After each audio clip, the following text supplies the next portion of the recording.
Sir বাইদেউসকল Assam higher secondary টেটৰ first পেপাৰৰ বেচিক নিউমেৰিকেলছ পাৰ্টৰ ওপৰত মই আগত দুটা ভিডিঅ' আপলোড দিছিলোঁ। তো আজি মই এটা নতুন চেপ্টাৰ লৈ পেলাই ভিডিঅ' বনাম। এইটো হ'ল ক্লাছ 10ৰ, এইটো এলজেব্ৰা পাৰ্টৰ ভিতৰতে পৰে। তো যদি এই চেপ্টাৰটো থাকে তেতিয়াহ'লে আপোনালোকে শিকি থ'লে হয়তো ভৱিষ্যতত সুবিধা হ'ব বুজাত। তো চেপ্টাৰটোৰ নাম হ'ল দুটা চলকযুক্ত ৰৈখিক সমীকৰণৰ জোৰ, pair of linear equations in two variables. Two variable বা চলক মানে চাগে জানেই, মানে আমি অংকত X Y Z P Q R এনেকুৱা কিছুমান আখৰ ব্যৱহাৰ কৰি যিবিলাকে কি কৰে, সিহঁতৰ মানবিলাক পৰিৱৰ্তন হৈ থাকে। তো সেই আখৰবোৰকে চলক বুলি ক'ব পাৰি। দুটা চলক কিয় কৈছে, ইয়াত দুই ধৰণৰ আখৰ থাকিব, এক্স আৰু ৱাই। দুটা চলকযুক্ত ৰৈখিক সমীকৰণৰ জোৰ বুলি ক'লে ইয়াত দুটা সমীকৰণ থাকিব। দুটা চলকযুক্ত এক্স আৰু ৱাই থকা দুটা ৰৈখিক সমীকৰণৰ সাধাৰণ আৰ্হি হ'ল, তাৰমানে দুটা চলকযুক্ত দুটা সমীকৰণ লৈছোঁ, সমীকৰণবোৰ এনেকুৱা ধৰণৰ a1x plus b1y plus c1 equal to 0, আৰু এটা সমীকৰণ হ'ল a2x plus b2y plus c2 equal to 0। তো ইয়াৰ লগত কিছুমান বস্তু জড়িত হৈ থাকে, সেইবিলাকে কৈছোঁ, আৰু তাৰ ওপৰত কিছুমান প্ৰশ্নৰ পিছত আগবঢ়াম। তো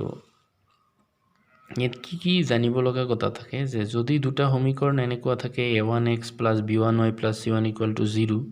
আৰু a2x plus b2y plus c2 equal to 0, a1 b1 c1 এইবিলাকৰ মান থাকিব। তো মান থাকিলে আমি যদি ওলাও যে a1 বাই a2 আৰু b1 বাই b2, আৰু এই দুটা যদি নট ইকুৱেল হয় মানে অসমান হয়, তেনে সমীকৰণৰ এটা সমাধান থাকিব। তো এই সমীকৰণ দুটাৰ মানে এটা উমৈহতীয়া সমাধান থাকিব। সমাধান মানে কি, এক্স আৰু ৱাইৰ এনেকুৱা এটা মান থাকিব যিটো ইয়াত বহালে left hand side equal to right hand side হ'ব। আৰু ইহঁতৰ লেখ দুডাল কি হ'ব, পৰস্পৰ কটাকটি কৰিব। তো লেখ বুলি ক'লে মানে গ্ৰাফ, তাৰমানে এটা ৰৈখিক সমীকৰণক যদি আমি গ্ৰাফ আঁকো তেতিয়া তাৰ গ্ৰাফটো এনেকুৱা এডাল ৰেখা হয়, সৰল ৰেখা। তো এটাৰ কাৰণে যদি এনেকুৱা এডাল সৰল ৰেখা হয়, তো আনটোৰ কাৰণে এনেকুৱা এডাল সৰল ৰেখা হ'ব। যদি এইটো কণ্ডিশ্যন ছেটিছফাই কৰে, মানে a1 by a2 not equal b1 by b2, তেতিয়াহ'লে এই ৰেখা দুডালে কি কৰিব, এটা বিন্দুত কটাকটি কৰিব। তো এইটো হ'ল প্ৰথম চৰ্ত। দ্বিতীয় চৰ্ত হ'ল এনেকুৱা যে যদি a1 by a2 equal b1 by b2 equal c1 by c2 হয়, তেন্তে সমীকৰণযোৰৰ অসীম সংখ্যক সমাধান থাকিব আৰু লেখ দুডাল মিলি যাব। যদি এইটো কণ্ডিশ্যন ছেটিছফাই কৰে তেতিয়া কি হ'ব, সমীকৰণযোৰৰ অসীম সংখ্যক মানে বহুত গণি শেষ কৰিব নোৱাৰা বহুত সংখ্যক সমাধান থাকিব, আৰু লেখ দুডাল কি হ'ব, মিলি যাব। মিলি যোৱাৰ অৰ্থ হ'ল, মানে এটাৰ কাৰণে এনেকুৱা এডাল ৰেখা পালোঁ, আনটোৰ কাৰণে যিডাল ৰেখা পাম সেইটো ইয়াৰ ওপৰেৰেই যাব, সেইটোকে কোৱা হয় মিলি যোৱা। তো থাৰ্ড কণ্ডিশ্যনটো হ'ল যে যদি a1 by a2 equal b1 by b2, মানে a1 বাই a2 আৰু b1 বাই b2 ইকুৱেল হয়, আৰু c1 by c2 not equal হয়, তেন্তে সমীকৰণযোৰৰ কোনো সমাধান নাথাকে, লেখ দুডাল সমান্তৰাল হ'ব। তো কি হ'ব, সিহঁতৰ কোনো ধৰণৰ সমাধান নাথাকে, আৰু লেখ দুডাল কি হ'ব, সমান্তৰাল হ'ব। এটাৰ কাৰণে যদি এনেকুৱা এডাল ৰেখা পাইছোঁ, আনটোৰ কাৰণে তাৰ সমান্তৰালকৈ যোৱা এডাল ৰেখা পাম। এইটো এডালৰ কাৰণে পাইছোঁ এটা সমীকৰণৰ কাৰণে, তো আনটোৰ কাৰণে, তো লেখ দুডাল কি হ'ব, এনেকুৱা হ'ব। তো এতিয়া আমি এই বস্তুখিনি যে আলোচনা কৰিছোঁ, উত্তৰবিলাক লাগিলে আকৌ কৈ দিছোঁ যে দুটা চলকযুক্ত ৰৈখিক সমীকৰণ a1x b1y plus c1 equal to 0 আৰু এটা a2x plus b2y plus c2 equal to 0, যদি a1 by a2 not equal b1 by b2 হয়, তেন্তে সমীকৰণৰ এটা সমাধান থাকিব, আৰু ইহঁতৰ লেখ দুডাল পৰস্পৰ কটাকটি কৰিব। আৰু যদি a1 by a2 equal b1 by b2 equal to c1 by c2, তেন্তে সমীকৰণযোৰৰ অসীম সংখ্যক সমাধান থাকিব আৰু লেখ দুডাল মিলি যাব। আৰু যদি a1 by a2 equal b1 by b2 not equal c1 by c2, তেন্তে সমীকৰণযোৰৰ কোনো সমাধান নাথাকে, লেখ দুডাল সমান্তৰাল হ'ব। এতিয়া এইখিনিৰ ওপৰত কিছুমান প্ৰশ্ন আলোচনা কৰিম। 1 নম্বৰ প্ৰশ্ন 2x + 3y - 1 = 0 আৰু 4x + 6y - 2 = 0 সমীকৰণৰ লেখ দুডাল কি হ'ব এটা আনটোৰ লগত মিলি যাব পৰস্পৰে কটাকটি কৰিব সমান্তৰাল হ'ব এটাও নহয় তো আমি কি কৰিম এই কন্ডিশন মতে চাই লম কোনটোৰ লগত মিলে a1 / a2 b1 / b2 এইবিলাক উলিয়াই লম তো ইয়াত a1 ৰ ঠাইত কি আছে x ৰ লগত 2 এটা মাল্টিপ্লাই হৈ আছে কাৰণে a1 মানে 2 আৰু a2 কিমান হ'ব 4 তো কাটি দিলে 2 2 একবাৰ 4 যাব দুবাৰ 1/2 b1 / b2 কিমান হ'ব 3 6 তো 3/6 3 দি কাটিলে 3 1 টাইম 6 2 টাইম 1/2 সেইকাৰণে দুইটা যেহেতু মিলি গৈছে তো এতিয়া আমি c1/c2 উলিয়াই চাও কিমান ওলায় c1/c2 c1 ৰ মান -1 c2 ৰ মান -2 তো এইটো 1/2 হৈ যাব মাইনাস মাইনাস ক্যান্সেল যেহেতু তিনিটা সমান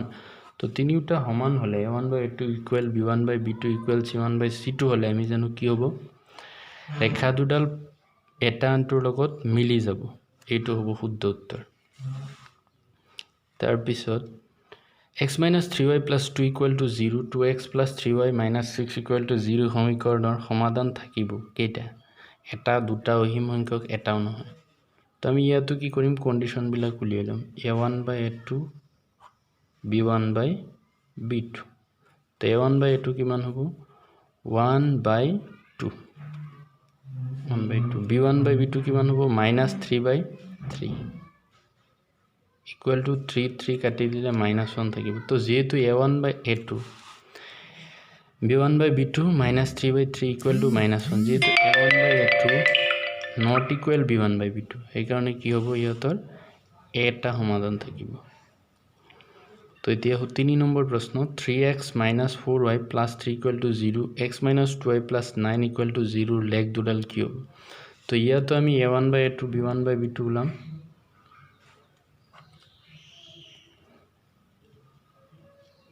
তো a1/a2 কিমান হ'ব 3/1 আৰু b1/b2 -4/-2 তো মাইনাস মাইনাস ক্যান্সেল কি থাকিব 2 4 ত যায় 2 টাইম ইকুয়াল টু 2 তো যেহেতু a1/a2 নট ইকুয়াল b1/b2 এই কাৰণে ইহতৰ লেখ দুডাল কেনেকুৱা হ'ব যে পৰস্পৰে কটাকটি কৰিবা আগত কন্ডিশন লিখা আছে তো এতিয়া হু 4 নম্বৰ প্ৰশ্ন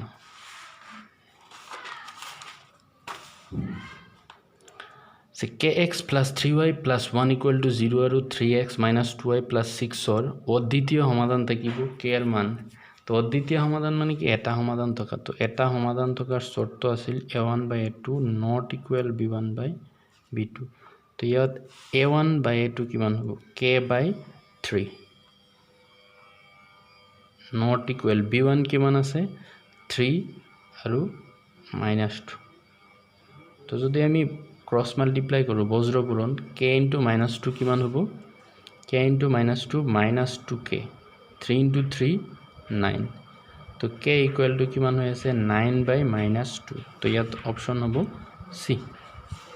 তাৰ পিছত তলৰ কোনজোৰৰ সমাধান নাই কাৰ সমাধান নাই তো সমাধান নতকাৰ শর্ত আছিল a1/a2 not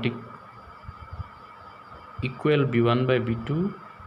not equal c1/c2 তো এটো আমি মুখে মুখে কৰি দিও কোনটো তেনেকুৱা কন্ডিশন স্যাটিসফাই কৰে তো ফার্স্টত আছে 2x + 3y + 6 = 0 4x + 6y + 12